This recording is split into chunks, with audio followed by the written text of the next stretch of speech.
some great news coming out of Zimbabwe. Honestly, this is like the best news I've heard this whole entire week. Zimbabwe has banned raw lithium exports to curb artisanal mining.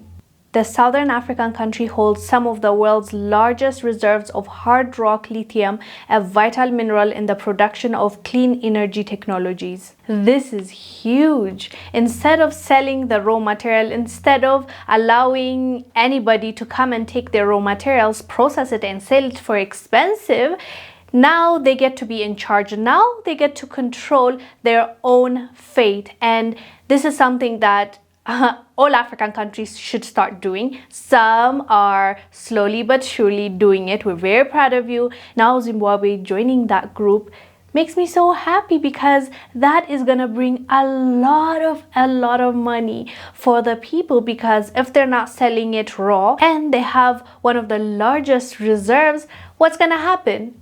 People will start coming and asking and negotiating and wanting it more. Hence, they now have demand, so they can, supply that demand by actually processing it, by actually adding value to it, so that when it's being sold, it brings more money instead of selling the raw material for cheaper. So this makes sense, and I'm so happy for the people, because I know it's gonna bring change. But with everything, as you know, whenever we try to move towards being independent, or we're trying to fix our problems ourselves, there are so many entities that come into play and try to pin us against each other and try and create this false narrative. And just last week, I don't know if it's just a coincidence, but US put sanctions on a few people in Zimbabwe, including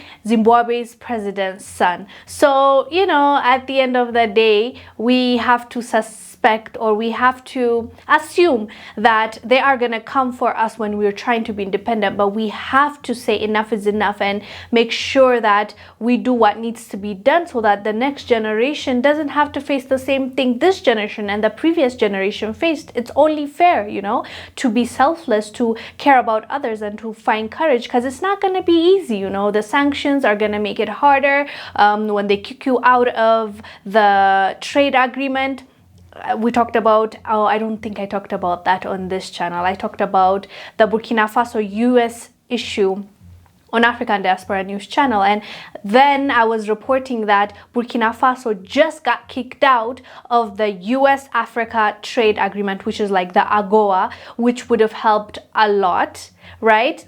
The people and also the country in general, but they kicked them out because they didn't agree or see eye to eye with the Burkina Faso current government. So that's what happens, and unfortunately it's gonna hurt, it's gonna sting temporarily, but if we stick through it, we have enough youth, we have enough talent, and we have natural resources to do it on our own. So well done, Zimbabwe. We're very proud of you, and we wish you all the best. I am Wongel, Zelalem fam. Let me know down below what your thoughts are about this story. I'll see you on the next one. Bye.